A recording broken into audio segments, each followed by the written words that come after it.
we start this, there is no going back.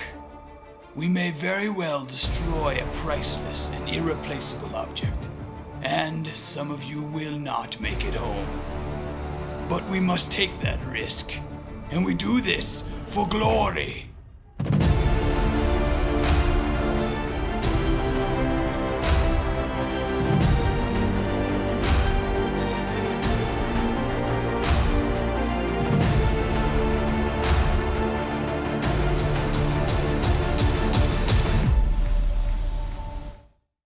Okay, that was fun for me. But backstory, a few weeks ago I hit a hole-in-one. And when I say I mean my friend. But I told him I'd make the display for his ball.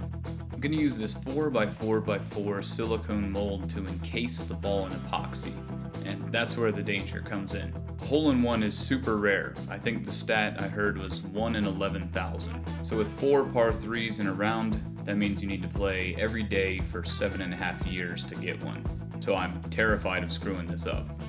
I built the bottom from 1/4-inch plywood, a sliced off tee, and some synthetic turf, and was shown how to properly press that together. A little dab of glue and the groundwork is laid. I washed that silicone mold and squeezed everything down into the bottom. Then I'll mix up a little epoxy and add a tiny bit of blue dye, which is supposed to minimize future yellowing. After a trip through the vacuum pot, I got this. My theory is that the epoxy in my cold shop was very viscous, which prevented a lot of the bubbles from easily escaping. The next pour, I had the epoxy in the house for a few hours, but I think I went too heavy with the blue. Failure number 2. Third batch was Goldilocks and worked out in part due to this trick that I use. So the vacuum pot makes the bubbles rise, but sometimes they pop really slowly. So you can speed that up by misting it with acetone right before you put it in. And no, in my experience, this hasn't affected the epoxy curing. In case you're interested, the chemical process at play here is the acetone molecules go in and do science on the bubbles. I'll do the first pour in the climate-controlled basement and babysit it while I pop any rogue bubbles that come up. The next pour I'll take to the base of the tee, not wanting to put the ball in there until I have a solid proof of concept. But that quickly faded with the third pour. So I superglued the ball to the tee first and then sealed its tomb. Don't worry, those bubbles created by the pour floated up and I got them. 2 more stress pours and she's all cured up. I was dreading this part, but the 5 visible sides need to be sanded all the way through the grits.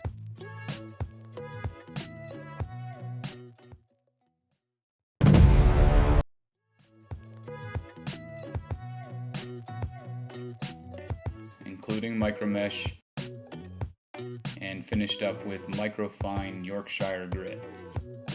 Now I can mill a piece of mahogany, draw in the shape of that cube, and route that shape out down to where the plywood base piece won't be visible.